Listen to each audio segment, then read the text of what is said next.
Hi there, everybody. It's Mike Yao with Savage Kingdoms role-playing game and Fire in the Head Productions. So I thought I would do a video today, another video kind of on the coattails of what's going on with the OGL and that sort of nonsense with Dungeons and Dragons. And today's video will be about why you should be playing Savage Kingdoms, which, is my game, so I'm a little bit biased here. But I think the bias is for a good reason. I do believe in the product, and obviously I want people to check it out, not only to make a few more sales here and there, but I want more people to get this book into their hands and or the digital PDF or whatever. So we're talking about this game right here. I know I've showed it many times before on camera, but this is the core rule book for the Savage Kingdoms 3rd edition role-playing game. That's what that 3, the dragon wrapped around it, stands for. 3rd edition right there. I still got this weird black thing on my fingernail. I played pickleball and I took a smack from a pickleball paddle from my partner, and I got this bruised nail that will hopefully grow out in the next month or two. Right. Just to warn you what that's about. So Savage Kingdoms 3rd edition. There's the logo. There's the core rule book. This is the only book you need to play this game. So I'm going to go down the list. I have 15 reasons you should be playing Savage Kingdoms 3rd edition, or even the 2 editions before, but I much prefer the 3rd edition because every edition theoretically is an improvement. Although I'm looking at you, 4th edition Dungeons and Dragons. And this is the secondary book. This is the Savage East that expands the setting so expands the rest of the world. So the core rulebook, I know I've said it before, covers kind of the European-esque continent of Astagonia, and then the Savage East is really all the world beyond the West. So it's not necessarily just the East. It's also the southern continent of Amanju, the eastern continent of Hassan, the Isle continent of Mezca, and the Isle continent of Ragnagard, which is like a polar continent. But you really only need this book right here. Obviously, I would, love for you guys to grab the Savage East too, because there's some good stuff in there. It expands into the new races and callings and some new talents and new spells, new things to do with alchemy and herbalism and new elite orders and all of that stuff. All right, so 15 reasons you should be playing Savage Kingdoms instead of Dungeons and Dragons. So, first of all, let me preface, and I've said this before in previous videos before, I do run D&D for after-school clubs, summer camps, so I do kind of run it professionally, but I don't design content, not a lot of content. I don't design it for sale, so the whole OGL thing does not really affect me at all. Although it does affect me indirectly because I do see some content creators who kind of make a living, or at least partial living, off of the OGL from D&D 5e, and they're being affected, so therefore, it kind of affects me. Wizards of the Coast is kind of lightning, kind of stepping back on some of the stuff they said, but I still think I don't know. It's just not, I don't know why they did that. Not thinking. I have a whole last video, you can check out why I believe certain weird things are happening with corporations and horrible decision making and that kind of stuff. But that's not what this video is about. This video is about if you are looking for a different game, even if you're not quitting D&D 5e and you still want to play, which is great, and you should. And you're looking to expand to perhaps check out some indie RPGs, which Savage Kingdoms definitely is in the indie category. I mean, we're indie of the indie games probably. So hopefully these 15 reasons will give you a reason to check it out, and check my past videos in the past about little different things about Savage Kingdoms, because there's a lot to the game system. Just like, the book, as you could see, the core rule book is about the size of the Pathfinder 2E rule book. Actually, there's maybe slightly bigger, and the Dungeon Crawl Classics book is a little bit bigger, but Savage Kingdoms core rule book is probably the 3rd largest or maybe 4th largest RPG core rule book that I've seen on the market, at least current day. So, all right, let's just go down the list. So, number 1, easy dice system. So, D&D 5e and Dungeons and Dragons all the way to 1st edition, which I've played all the way back to 1st edition, have always used the different types of polyhedral, which just means multi-sided dice, right? So you get the 20, D4, D6, D8, D10, D12. A D30 was even used at one point, and that was for random first level spells from basic D&D. So those are great. Those are iconic. They're fun. A lot of people like the cool different dice, especially new players, especially younger new players. They're kind of enchanted with all the different dice. The drawback is that sometimes people are enchanted with the dice and they're more fixated on the dice and not so much the storytelling and the flow of the game, right? And sometimes it can be a little confusing to new players, not only younger players, but even newer, older players. They're like, what's the deal? What is that, the D8 or the D10 or whatever? So all those different dice are cool and all for the most part, but I personally think they often slow the game down a little bit. So in Savage Kingdoms, we'll use a D20. It's a D20 system, and I deliberately wanted to do that. Challenge myself: if can I just use everything runs off of a D20, including attack and damage and that sort of thing, which I'll get to later down the list. So um, D20 is the only die type used in Savage Kingdoms for all skill rolls, attribute rolls. Pretty much anytime you have to make a die roll, it's always going to be D20. So the unique thing in the game system is if you roll a 20, uh, is there a 20 on this die? Because I've yet to find it. Anyway, there it is. We all know what a 20 looks like anyway, right? 2-0. So if a 20 comes up, a natural 20, it's called an exploding 20 in Savage Kingdoms, meaning that you get to roll again and add that result to the original result. For example, say if I'm making a skill roll and I'm +4 in that particular skill and I roll a natural 20, right? That's a 24. It explodes. So I pick it up, I roll it again. In this case, I get a 2. So 24 and 2 is a 26. Pretty cool. That's probably going to succeed in 95 to 97% of the time. If you score 20 above what you need, what the difficulty level is, in other words, the target number, that's a critical success. So 26, it would have to be DL6 for me to have critically succeeded there, that's a simple tad deal. That's mostly hand waved. Usually the lowest DL you'll see for stuff is like 10. Usually, maybe it might be a couple numbers lower. So let's say if I rolled the reroll was an 18 plus the 24, right? Isn't that what we said? So 42. So a 42 is probably going to be a critical success in most cases, unless the DL difficulty level was like 25. So if it was DL was 22 or less, that would be a crit success, right? Because it was 20 above what you needed. And then various cool things can happen in combat. You can break someone's shield. You can knock them prone, knock their helmet over their eyes. You could sever a finger. You can do all this kind of cool. You could take an extra action actually at a -2 attack penalty. So various things can happen, and those charts are in the particular skill. So it's not just in combat. You can critically succeed in any skill. There are 30 skills in the Savage Kingdoms role-playing game system, and you can critically succeed on any of those. Herbalism, you found like a special herb, and there's a chart under each skill listing actually that you can roll on for critical successes and critical failures. Speaking of critical failures, if you roll a natural 1, a d20, and your total result is 10 less than what the target number is, that's a critical failure. For example, using, say it's whatever you're trying to do is difficulty level 15, you roll a 1, we'll use your +4 in that skill, we'll use that example again, come up with a 5 total, right? Well, that's 10 short exactly of the target number or the difficulty level, so that would be a critical success, or critical failure, sorry, critical failure. So stuff, and each skill has a critical failure listing as well, combat being the obvious one. You would roll on the melee weaponry skill chart, or ranged weaponry if it was a ranged attack, or brawling if it was a brawling attack. And that would be, it could be stuff like you slip in the mud, you fall prone, like your helmet falls over your eyes. I keep using that example, maybe because my hair is sticking out over my hat, over my eyes.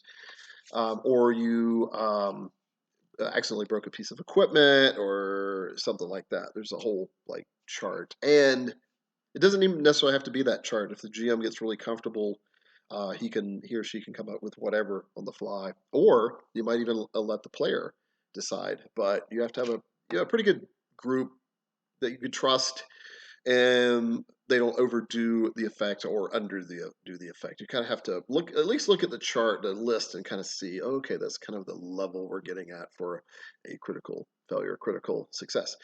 There is an optional rule for double criticals, while we're still on number one, the dice system thing. If you score 40 above, which is really rare, but I've seen it happen probably 4 or 5 times, or maybe 6 times. in my Savage Kingdoms career. Now, granted, I do run a lot of games, and we did a lot of playtesting as well. So, um, and that usually occurs by back-to-back exploding 20. So if you roll a 20 again on the re-roll, it continues to explode, right? Obviously, your statistics are staggering after a couple of those. I have seen 3 20s in a row, I think twice actually. One legit dice and once on roll 20. So that's take that with a grain of salt. But I have seen it actually on die. I think I've only seen it one time. Somebody rolled 3 20s in a row. Crazy. What was that? One in 80,000? Something like that. Just off the top of my head, I'll figure it out later.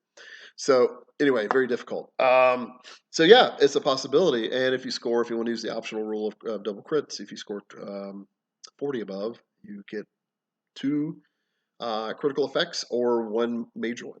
I've seen a triple crit one time, I think, in my career, and it was from one of those back-to-back 3 20s, I'm sure. So if you want to, yeah, whatever. So that is a possibility. So that's number one, easy dice system. It's everything runs off of a D20.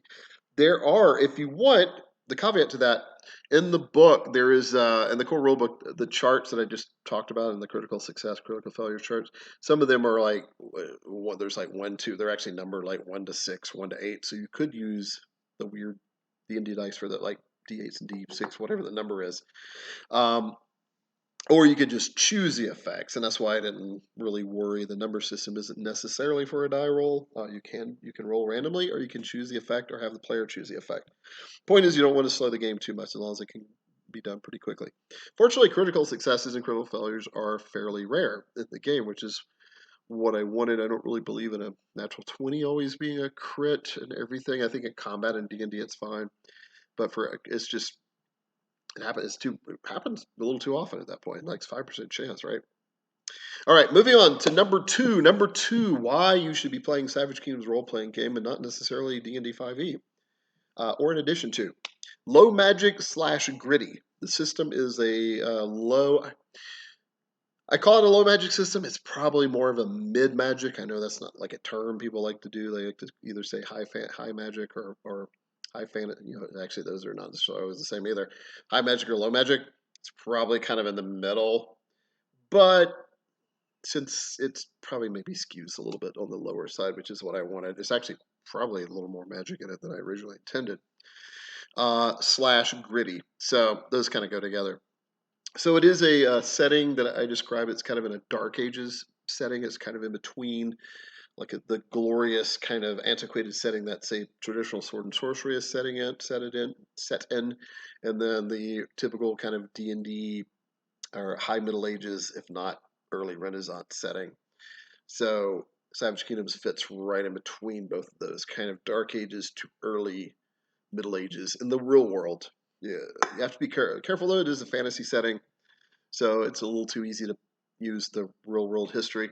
Although you would be right in most cases. The game does have a little bit of a historical fantasy feel to it, even though it is a fantasy setting. A lot of the cultures are analogs of some of to some degree of actual real world cultures, to a degree. And then there's a lot of things that are tweaked and different because I just want them to be different. And also, I don't want to, we don't want to deliberately insult any cultures. Actually, we're paying homage to a lot of these cultures as well, but we don't want people to misconstrue that, especially nowadays. A lot of that's kind of happening. So for better or worse.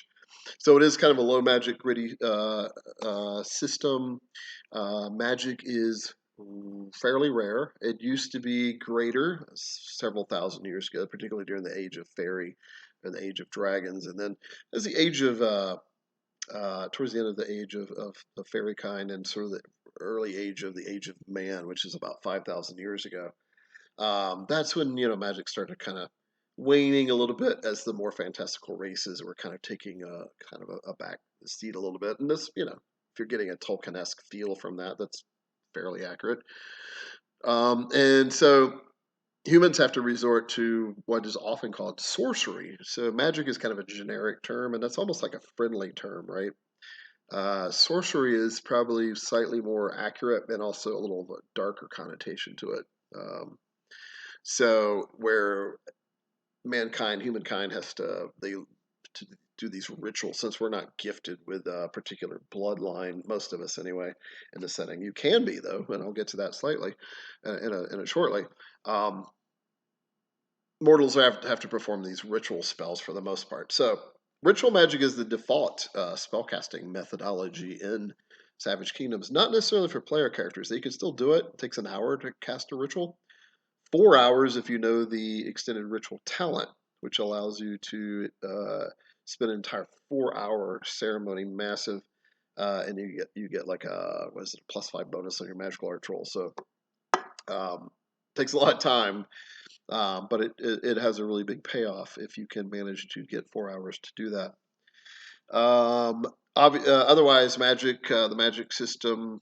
Actually, I'm going to get to the magic system in a second, more specifically. But to finish out on the low magic, gritty thing, I guess what I was getting at, the fact that magic is lower and grittier. It is typically most NPCs are doing ritual magic. They really have the time. They're not journeying. They're not obvious. They're not often in skirmishes and battles where you have to cast battle magic really fast, taking an action or two, which I'll get to shortly as well. So yeah, there you go. Kind of a grittier low magic setting. The reason I mention that is a lot of I wouldn't say a lot, a fair amount of people, particularly older kind of veterans, have been on the planet a little bit longer like me. That we kind of get a little tired of the 5e can get a little cartoony sometimes, and we kind of get tired of that. And it's nice to kind of sink your teeth into like a role that there's actually stakes going on, and there's some grittiness, and magic is rarer that way. When you do find it and use it, it's awesome instead of everybody using it, that whole thing. So moving on to number three, the magic system. So this piggybacks off of number two sort of. So number three, magic system and the stamina system. I want to definitely hit on this one because I've seen several videos about Dungeon Crawl Classics magic, which is awesome. But that made me think, I'm like, wait, my systems, some of these guys are acting like this is like the only system that you roll dice and different things happen. I'm like, no, I've had this in Savage Kingdoms for like 8.5, 9 years now, particularly in third edition. And it's not the only game. There's other games that you roll dice for effects, but so in D&D 5e, usually the spell just happens, right? The only variable is if you miss your spell attack roll or your target makes a saving throw to resist, and even that there still might be a partial effect, meaning that the spell pretty much always kind of works. And I think a lot of people find that you'll see other videos on YouTube talking about it, find that a little ridiculous. I mean, maybe it's fine. It's just kind of gets old after a while, and there's no real cost of magic or real grit with magic. And if you read a lot of the better fantasy stories, even going back to mythology, and Arthurian legends, magic almost always had a cost, or sorcery. There was a cost to it because that explained why not everybody knew how to do it. Not really. Well, I mean, you had to be kind of smart to figure some of it out, but the other reason being that a lot of people didn't want to sacrifice your part of your humanity or your sanity in order to learn these crazy mind and reality altering magics that usually like the gods and like descendants, angelic creatures and demonic creatures and possibly fey creatures really have the ability to really use without any problem. So once you get into mortal kind using this kind of stuff is when it really kind of breaks down and becomes more crazy and challenging, and that's sort of draining on your body. So the magic system runs off the stamina system. So in Savage Kingdoms, we have health is like kind of like your hit points, which I'll get to in a second as well. Stamina is another major. It's called a derived trait. It's basically a derived trait from two of your main attributes. Stamina comes from your willpower and vigor, which are two of the six attributes, which are kind of like ability scores in 5e. So stamina fuels magic. So it's like basically like spell points, except for stamina also fuels other things too, like certain combat maneuvers. And there's even several other talents, which I'll get to in a second, that are fueled by stamina as well, such as using second sight or fortune telling, or there's several other doing a war cry and combat. There's a bunch of other little things too, but mostly stamina fuels the magic system. So what's cool is that if you're trying to build, what's the term everyone uses? Gish, I think. I've never quite understood the term, but basically a warrior mage. And there's always been a problem in game design. It's like how do you balance that out. And I'm like, I think the stamina system takes care of it because you need stamina in that case for combat maneuvers and spells, and you're going to run out of it pretty quickly. But you do have the ability to use it, and if if you have a decent amount of stamina, you can pull this off for a while. So yeah, pretty cool. So you imagine that you do have to roll dice to make the spell work. There's a skill called magical arts, and that skill is divided into 7 different disciplines. So really, it's 7 different magical art skills on the character sheet. There's the 4 elements: air, earth, fire, and water. And then there's the 3 what I call the forces, which are shadow, death, and life. So there's 7 disciplines, a very mystical number that was on purpose. Some people in the setting say that alchemy is kind of like the 8th magic, which is kind of what it's referred to, which is kind of cool. Alchemy is its own thing. It is part mystic craft, magic-ish, part pseudoscience. So if you're thinking of the alchemy of Robert E. Howard's Conan, that's the more right answer than it is like early chemistry. Although that's fine too, but it's more like mixing weird stuff and what happens when I put the enzymes of a giant lizard inside of this flask and I mix it with this herb and then overnight and then I leave it out under the light of both full moons because there's 2 moons in a setting. This is what happens. So as you can see, it's kind of a mix of pseudoscience and um, mysticism.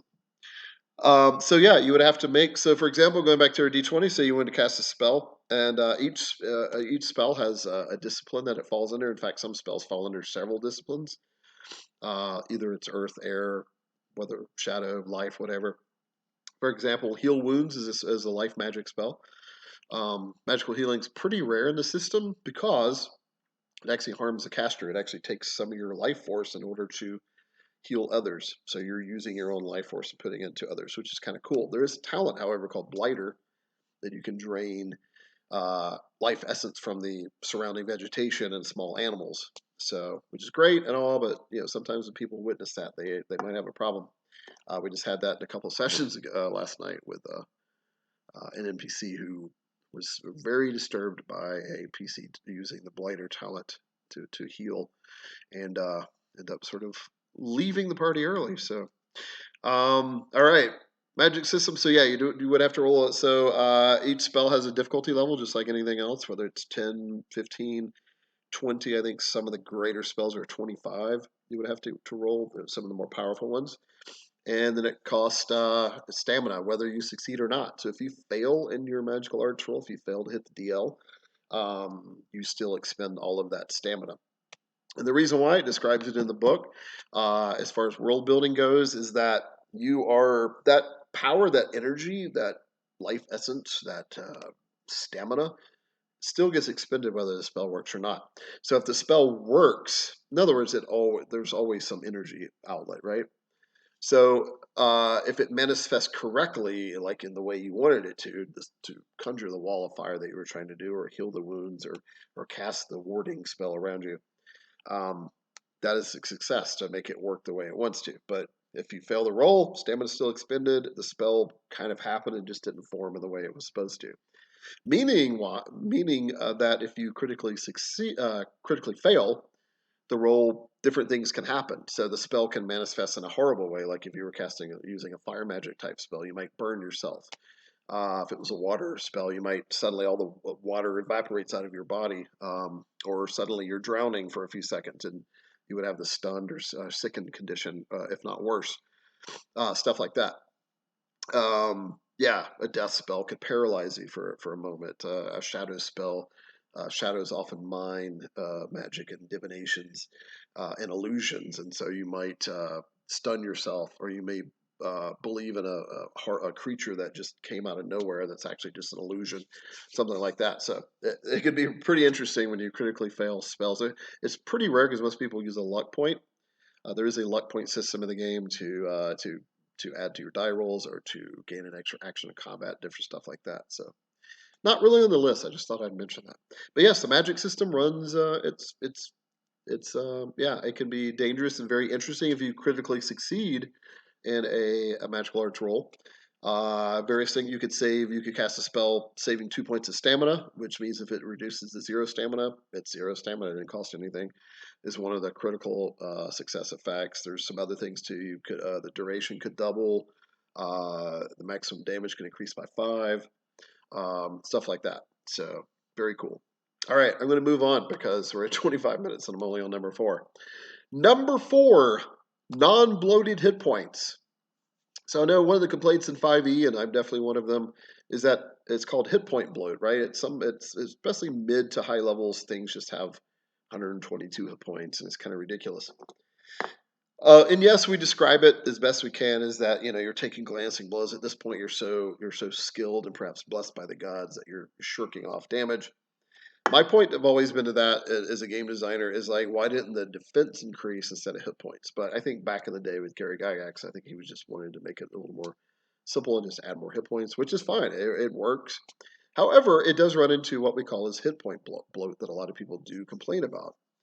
That you're just a sack of hit points and it just kind of gets, and there's a point where you're so comfortable, you're like, even if I get critically with a dagger, I don't even have to worry because my hit points are so massive and it's just D4, 2d4 damage or whatever.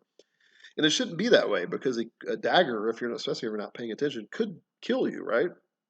Probably not in combat when you've got armor and you're spinning off of blows and blocking stuff.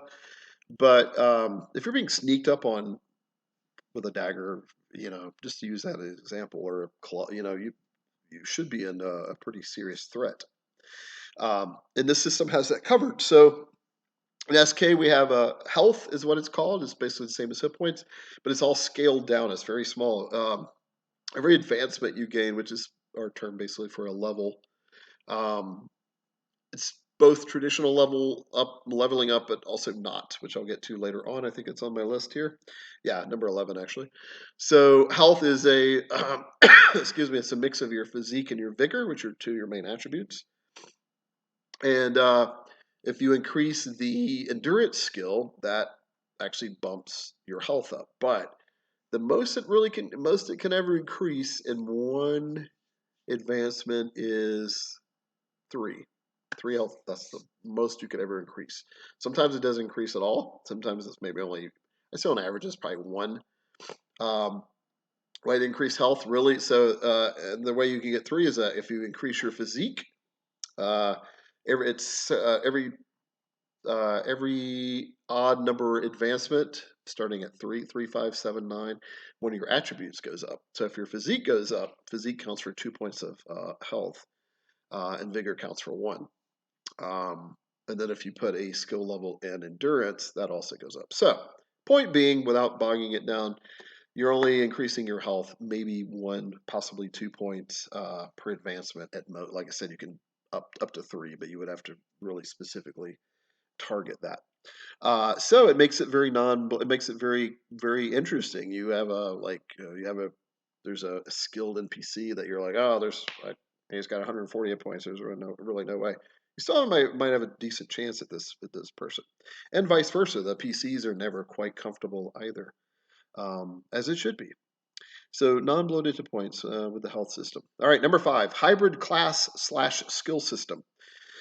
So there's always the big parity between a class-based RPG and a skill-based RPG. So Savage Kingdoms is both, right? So it meets in the middle. It's not a class-based system. We do have something called callings, which is in some ways kind of like a class. It's you can choose to be an alchemist, assassin, hunter, knight, sorcerer, witch, healer. There's like 20. I think there's 22 callings. But they're very loose, and if you do, and you don't even have to choose a calling, so you can totally build a character without a calling. You can just kind of mix and match stuff.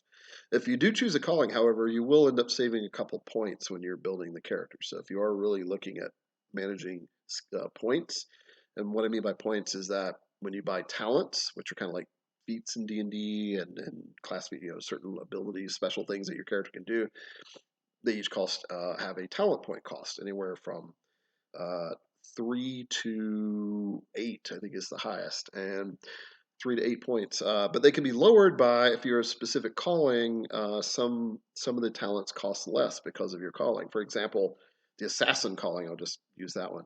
You would pay less for, let's say, the secret strike talent and for the poisoner talent and various other. There's various others. A whole list in the calling section. Also, your race, your culture, or race or culture. Um, it is very human centric, but each humans have different ethnicities, different cultures, different kingdoms that they're from. That some they give you some advantages, some disadvantages. Just biology. And but again, they're fantasy things. So and then there are optional non-human races such as the Shi. The Shi have the Luna Shi, the Wild Shi, and the Dark Shi, which are basically elves. The Dwargar, which are basically dwarves. It's just the Dwargar is the name for themselves. Um, the Chernari, with Chernari are kind of like lion folk. There's the Mezcan Chernari and the Manjian Chernari. One's more like bigger like lion people, and the others more like jaguar people that are better like climbing and stuff like that. Then there's the Jan. The Jan are a DJAN, so like Jen or Jan. So they are a mortal-based genie race. They do have an affinity for 4 different elements that you may choose from, but they're kind of a combination of all 4 elements, and they're more mortal than immortal, so they're not fully genie kind. So they're kind of cool. There's the Rathkiri. Rathkiri live in the far north. They're like an ice based culture, frozen based culture. Um, People refer to them as frost elves. Sometimes they're very rare and very rarely seen, and some people assume that they might be fae or something because they're fairly tall and thin, but they're actually very heavy. They're very interesting race. What's another one? The Gajula. The Gajula are ape men, ape folk, and I kind of took that from a mix of Planet of the Apes and also in Conan particularly, and in Sword and Sorcery, there's usually like this ape-man kind of race or two that's kind of in the background, and maybe they're not quite the missing link of humanity, or maybe they're their own thing, and so I always find that kind of fascinating. So the Gajula are really kind of cool. Who else am I missing? The Tinku. The Tinku are a cross between Tingu and Kinku, which is Japanese and Chinese in actual mythology. Savage Kingdoms are just called Tinku, which is instead of having the two, they're kind of similar. And yeah, they're kind of like Kinku in 5e, but they're maybe a little less silly, I guess, because some people play them a little silly. Um, but they can't be, they're kind of troublemakers. And in fact, they have a darker spin in Savage Kingdoms. They are considered Oni. Oni is basically the Eastern word for demon, like an earth demon. So, yeah. Where was it going with all that? Hybrid class. So what I was getting at was that your class, your race or your culture also gives you discounts on certain talents as well. Because growing up in that particular culture, you would have been associated with certain things. Like if you grew up in an agrarian culture, you would be more used to farming and maybe herbalism, handling animals and that kind of stuff. So that's where all that comes from. If you grew up in a Viking type culture, like from Scathia or Norland or Volnarok, you might have more of a sailing background and might be better with axes and stuff like shields, shield walls, and that kind of stuff. So pretty cool. It kind of allows me to kind of put on display these different cultures and stuff like that in different callings. So that's what I mean by a hybrid class skill system. So you also get points to buy when you at character creation once you choose your calling or don't choose your calling. Like I say, you don't have to. You get 10 talent points to spend on talents. You can also take up to 5 points worth of weaknesses. Weaknesses are really cool as they give you cool role playing stuff like flaws, weaknesses for your character, but they also can give you bonus points to buy talents or skills. Then you also have 25 skill points to buy skill levels in each of the 30 skills if you want. Most people focus usually on like 10 or 12 skills, but I've seen a few higher advancement characters that have a skill level in almost every skill, except maybe 3 or 4 or 5 or something like that. I won't go into the entire skill list. Maybe I'll do another video one of these days about the 30 different skills, but you can probably find an old video that talks about that a little bit more. So that's where the points are coming from. Oh, by the way, the 25 skill points are 25 plus your intellect, or yeah, plus your intellect. So if your intellect rating is you have a +2 intellect, you would have 27 skill points to spend. Makes sense. Smarter people usually know a few more skills. So All right, so moving on. What was that hybrid class? So number 6, armor acts as armor. So this is another thing we talked about: hit point bloat, hit points in general. Kind of a love-hate relationship. It works. It's kind of easy, but it's also kind of annoying. Armor class is kind of the same thing in 5e. It's very simple, which is nice. But as many people will point out, it doesn't really act like armor. It kind of makes you harder to be hit wearing armor, and that's not technically true. You are easier to hit the heavier you have armor, having done actual medieval reenactment, martial arts, and stuff. Um, you are sorta. Now, armor is not quite as bulky and slowy downy as you would think, especially once you get used to it. But it still will hamper your reflexes slightly and your mobility. So technically, you would be hit more with more armor, but wearing armor diffuses light blows, glancing blows to almost nothing, unless it's like a huge heavy weapon. And then what's called a gauging blow that hits you solidly. It's not too much you can do, but it will slow down to some degree, particularly a light to medium weapon. If you're hit solidly with a heavy weapon, unless you're in full field plate, which we're not in the era of in Savage Kingdoms, you're probably going to be in bad shape. But it might save your life, but you might be pretty wrecked. So my point is, armor acts more like armor. So armor has an absorption rating. It's called a protection value. For example, a padded gambeson is 2 points of armor. Soft leather is, I think, 1. Hard leather is also 2. A chainmail shirt is 3 points of protection. Heavy full suit chainmail hauberk is 4. I'm just kind of, without looking in the book, kind of going off of memory. Brigandine, I think, is also 4, but it's a little bit bulkier. All the way up to plate and chain is about the highest. Now the Dwargar do make full plate armor, but it's really rare. They're the only ones that really know how to make it. It's super expensive. They usually make it for themselves. If you can get it as a human, that means you have a really good friendship with the Dwargar, or you manage to steal it, a human-sized suit of it somehow.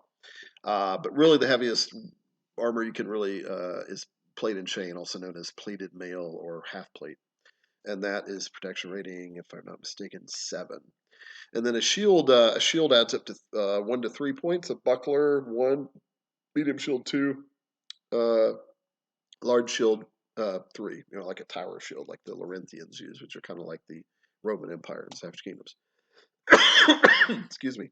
Sorry. Still recovering from a little bit of some kind of weird sickness. I've been on stage doing some showbiz stuff with this thing, and it hasn't quite gone away. But it's fine. I worked through it. Let's see, armor. So armor X is armor. What else can I talk about it? So armor also, the heavier armor you wear, the more protection you have, but the more you do have penalties on certain skill rolls, such as acrobatics, athletics, magical arts. So that again, it takes care of the warrior mage thing. It's like you can cast magic with the armor on. That's really cool, but there is a penalty to your magical arts roll. So that's all taken care of. You can also wear a full helmet. Also gives you another extra point of armor, but it does impose a -2 penalty to perception skill rolls for obvious reasons. So there's a drawback for that, but also you get a little bit of extra armor out of it. So you could theoretically have 10 points of armor, maybe even 11.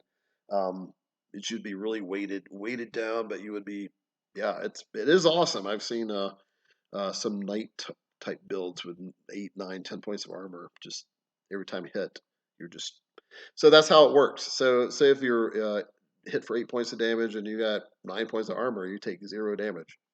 Get hit for 8 points of damage, you got 3 points of armor, you take 5 points of damage. So that's how it works. Certain weapons do have armor piercing, that was just this bonus damage added on, and that represents things like mauls and great axes and great swords and even broadswords used two-handed, stuff like that. So yeah, armor X is armor, so a lot of people like that. All right, moving on to number 7. Robust and varied PCs, player characters. So in other words, you can build very robust and very varied player characters. One complaint with 5e is that a lot of the characters are too close together, too similar. I agree with that to a degree and disagree. I think sometimes it's people not looking at other stuff and they're just taking all the same feats that everybody else does and spells, and they're not looking at the 47 other things that are probably just as cool, if not better. So that's sometimes happening with characters or people putting ability scores in the same thing.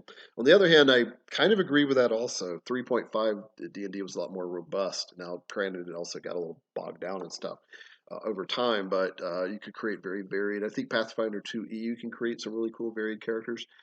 I would challenge that Savage Kingdoms. Actually, I wouldn't even challenge. I think this is pretty true.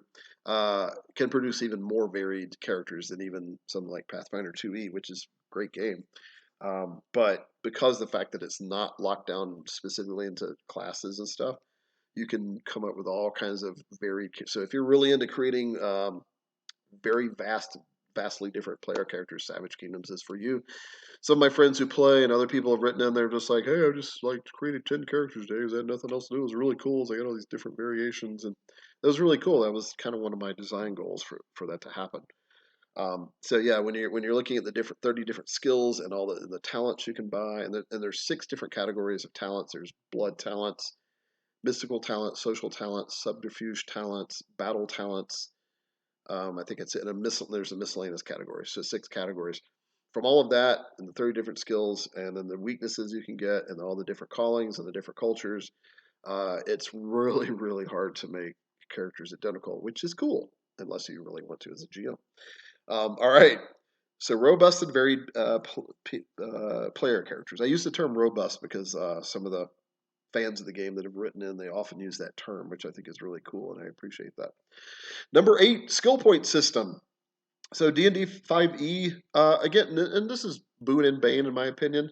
The new skill system in 5e, well, I'll say new, it's been around like 9-10 years now, but it's pretty cool. But I think a lot of people miss the skill point system where you could put, every time you level or advance, you put these points into where you want. It's kind of fun. You get to, like, yeah, I use that skill a lot, so I'm going to put 1 or 2 here and blah, blah, blah. So you get to do that in Savage Kingdoms. And again, there's 30 skills, and every advancement you gain, I'm trying to remember, 5. You get 5 skill points every advancement. There is a talent actually called Fast Learner that you gain 6 every advancement, which is kind of cool, and you can put them kind of where you want to. The caveat is, though, there is a chart in the core rule book towards the back, and it's the advancement. Let's see a chart. I'll maybe show you at the end of the video. This video is running longer than I thought, though, so maybe we'll see. Anyway, it tells you whatever a number of experience points you've earned, what advancement you're at, and so you earn 5 experience points per advancement, and either 2 or 3 talent points. It staggers. It's like one advancement's 2, and then it's 3. And then you get every other advancement you get +1 to your renown. Or no, actually, I think it's yeah. And then every advancement you get +1 to luck. Luck is a big currency in this game system because it actually is. You can actually run out of it, which some of my in-person players have 1 or 2 of them. I think the other one only has like 1 or 2 luck points left. So yeah, pretty interesting skill point system. So a lot of people like to, that way you can control a little bit more about your characters. And the way the skill point system works is pretty simple. It's not that unique, honestly. It's similar to D&D 3.5. You have your attribute that governs that skill, such as physique or agility or intellect or vigor or willpower or whatever. And then you have a skill level, so when you put a point into a skill, that becomes a skill level. You can get up to 10 skill levels in a skill. Level 10 is like Grand Mastery. So that's really hard. And then so there's a chart, like I was saying, it shows you like the highest. You can't dump all 5 points into a skill, in other words. So basically keeps you from doing that, because that's kind of not very realistic. I know we're talking about fantasy, but believable. Yeah. So there are caveats in there, but in general, you can kind of increase whatever skill you want. Anyway, you add your attribute plus your skill level, and then there's certain talents that even add that contribute like a miscellaneous bonus. So you add all that together, and there's a nice little line with the total plus on there, and that's what you add to the die roll. Pretty simple. You could be anywhere from -2 if you really have no skill levels and have a really low attribute for that skill, all the way up to I think one of my players with a short sword, he's like plus 15 now with the die, or plus 14, something like that. It's ridiculous. Another character has like plus 12 or 13 in stealth. But then there's some other skills they're not very good at. So moving on, number 9, talent point system. To kind of piggyback off of the skill point system. Number 9, talent points. So I touched on it earlier. At character creation, you get 10 talent points. You can have up to 15 if you take 5 points of weaknesses. It doesn't have to be all 5. You can take 3 points of weaknesses. I have 13 talent points to spend. And then every advancement, you get either 2 or 3 more talent points to buy another talent, or 2 if you can afford it. So if it's a talent that fits in your favored, what's called a favored talent for your race or calling, like I mentioned earlier, it might only cost you 1 or 2, and you might actually be able to afford a second talent when you advance. So usually when you advance, you can only get 1, but sometimes I've seen people squeeze out 2. In fact, even 3. I've seen like the cheaper talents get reduced to 1, because I should point this out. If a talent falls into your favored category for your race or culture and your calling, it does reduce by 2. So it's very cool. Yeah, so talent point system. So a lot of people like that, and so it allows you to create talents just really quick, or like a combination, to use D&D terminology. You have class features, and then you have feats. So talents are kind of like both of those things. And there's different things. Blood talents, certain things like blood talents, you have to start at character creation, like to be goblin blooded or she blooded or giant blooded or demon blood, something like that. You have to start with, because obviously it's a birth thing. There might be extreme circumstances that happen in your games, your campaigns, the GM might allow in that case. But speaking of which, there's some talents that have an asterisk next to their name, and that means the GM has to approve. And even so, it usually requires like at least a downtime action to learn that talent, because it's one of those. Here, I'll show you a page. Right there, it says Highborn and Knight. Those have asterisks. It looks like Legionary does as well, meaning that you have to have the GM has to approve it. So because typically that would be something you would start with, right? Especially like Highborn. But there might be something in the game that allows you. You might become ennobled, which is why Knight has it. When you become a Knight, at least in the actual Middle Ages, you became ennobled. In other words, you became part of the lesser gentry, the lesser nobility. So it allows for stuff like that. All right, so moving on to number 10, experience point system is based on hours of play, XP system. So I'm kind of proud of this one too. So every hour that you play a session of Savage Kingdoms, you gain 1 XP, 1 experience point. Pretty simple. And then at the end of the session, it is highly recommended that you vote. You have a secret vote. And players love doing this, and you get to secret vote who was the best role player for the evening, and that person gets a bonus point. So if you play a 4-hour session, everybody earned, if you survived, 4 experience points, and then one person will end up with 5. If 2 people tie, the GM can either break the tie, or in my case, because I'm usually kind of a wimp about it, I just let the 2 people that tied, gain the bonus point. And then everybody's happy that way. So very cool way to do it. And then at 10 XP is an advancement, 20 XP is the next advancement, and then it starts going to 35, and then 50, and then 70, 90, 115. So yeah, I said I would show you that chart. I know this video is taking forever, but since we're already deep in it, I might as well just show you. There's also a chart at the end of the book about it's a cross-reference about all the different favored talents, which is cool. That way you can just look at the chart and not have to flip back and forth a million times. You still might have to flip back and forth some, but there's the handy dandy where it says, Appendix A, experience points and advancement. So as you can see, 10, 20, 35, 50, 70, 90, 115, 140. So yeah, that's what you get at each advancement. Very cool. Another cool thing about the 1 XP per hour of playing is kind of neat. A lot of people like to kind of look back and go, wow, I've been playing this character for 85 hours of gameplay. It's kind of neat. You can kind of track how much time you put into it. All right, so experience point system based on hours of gameplay. That's number 11. Moving on to number 12. Number 12 is no weapon proficiencies or armor proficiencies. Yep, that's true. So a couple people that are just used to D&D that have come over, they're like, can I wear this kind of armor? Because I'm mostly a sorcerer or I'm a witch, and can I pick up the great axe? It's like, and the answer is yes, but There are some caveats there, of course. So weapons are some certain weapons are rated on a physique rating. For example, a great axe, I think you have to have at least a physique of +1 to properly wield. Great sword +0. I'm pretending to look at the book. I'm actually just spitballing. I'm just trying to go from memory. And there's even a few things like whip, like a scourge, which is like a barbed whip. It even has to have you have to have a minimum agility of like -1, I think, so you don't like just like rip the flesh off your own face, or a flail or something like that. So all that stuff is already built in, using kind of a more realistic approach to the weapon. It's like, okay, I haven't really trained in the weapon. Am I going to pick it up? I think I'm strong enough to use it. And so then it would just go off of whatever skill that is that you're using. And you can gain specialties in various skills too. So you might specialize in a battle axe or a great sword or a spear or whatever.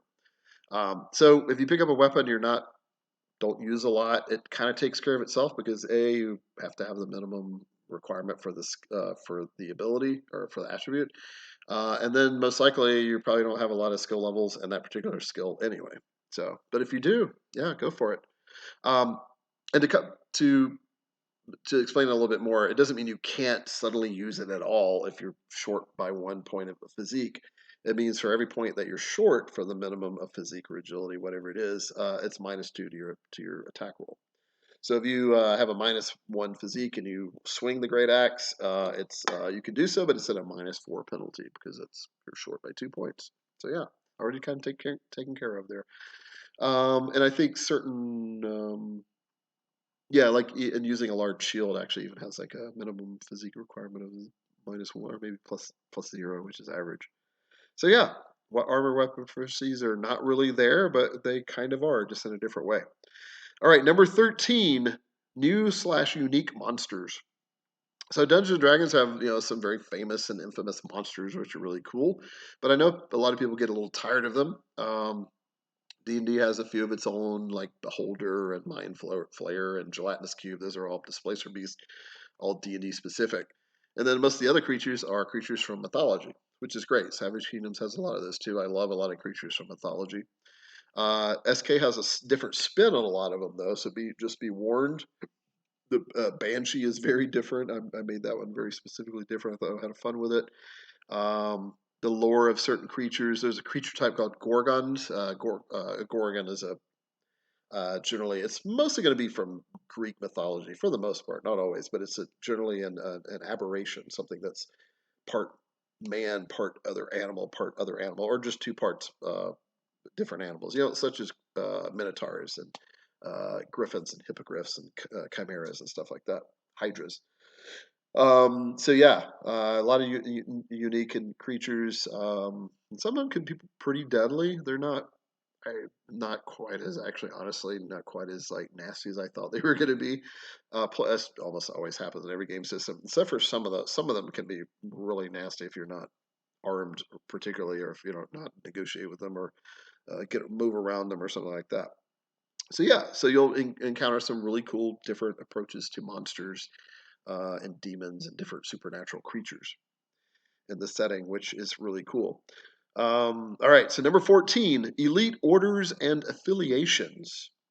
So this is another level, another layer you can add to your character. You can join a certain a secret organization or elite order or an affiliation or a priesthood or a cult, and it only costs like 2 points to. And then if it's a favored of your culture, it might only cost you 1 point to get into. And then you can rise to the ranks of that order. And every rank you attain, you gain a different title, and you also gain usually 2 or 3 different cool little benefits.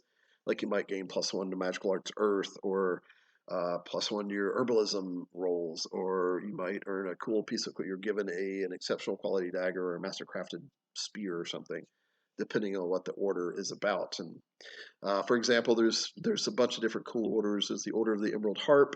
Those people are usually known as Emerald Harpers, kind of premier traveling bards, and a lot of them kind of know shadow magic and stuff. That they're like top grade performers and lore keepers and lore masters. The Shadow Hand is really cool. It's kind of like a thieves guild without really calling it a guild, because we're not really quite in the age of like guilds quite yet. But The shadow, let's see, the shadow hand I just mentioned, the Emerald Harp, Knights of the Sword and the Rose, which is kind of like the elite order of Eredor, knightly order dedicated to the throne, but also to Saint Paladir, the one true god. The Green Knights, probably one of my favorite because I love this whole motif about Green Knights in Arthurian lore. They're like protectors of the wild and kind of associated with the Fae in some ways. Very like hunter knights, right? Some other good ones. Different priesthoods for different gods. You know, the priest of Agathon, the priest of Andorok, um, priestesses of Romega, priestesses of Lucia. So yeah, all kinds of cool stuff. So if you join these orders, are really cool. Even if you don't join them, just associating, knowing about them can be a lot of fun and just gives yet another level, another aspect to your character. Last one, number 15. I saved this one for last. Attack and damage from the same D20 roll. Because a lot of people ask if you're just using a D20, like how do you do weapon damage, or is like all the weapons are D20 for damage as well? Funny you should ask that. So for example, if you're making an attack, let's say you're punching someone with your fist, that would be a brawling skill roll. So you would roll say I'm +5 in brawling, and I just rolled an 8 plus 5 is 13. So if that opponent's defense is 12, I was over by 1. I did 1 point of damage by punching that person, and then for wearing 1 point armor or better, that's no damage. So, and then each weapon has a maximum. So a punch or a kick or an elbow, like a brawling attack, is maximum damage 5. Dagger is 10. Short sword is 15. Long sword is 20. 20. Battle axe is 20, I think, or maybe 25. Great axe is 30. It goes all the way up to great axe. Great sword is also 30. Its armor piercing is 2. Great axe's armor piercing is 3. But the great sword actually has a reach of 2 yards. I actually gave it a reach of 2. Yeah, that's another thing. Savage Kingdoms goes by yards instead of feet for the most part, except when you're doing little like heights, and stuff, right? It's easier to say 15 feet up instead of 5. Yards is a typical measurement of outdoor distance, which is why I like to use yards. A lot of us, some of us anyway, have been on. If you've played soccer or football, I think to me it's easy to imagine yards over feet. That's me. That's not just me. It's a lot of people actually.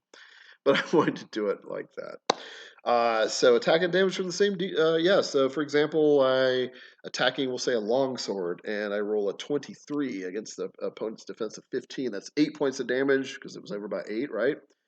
Long sword and two-handed is arm piercing 1. If it's in one hand, it's just regular. So we'll say I was doing it two-handed. So 9 points of damage.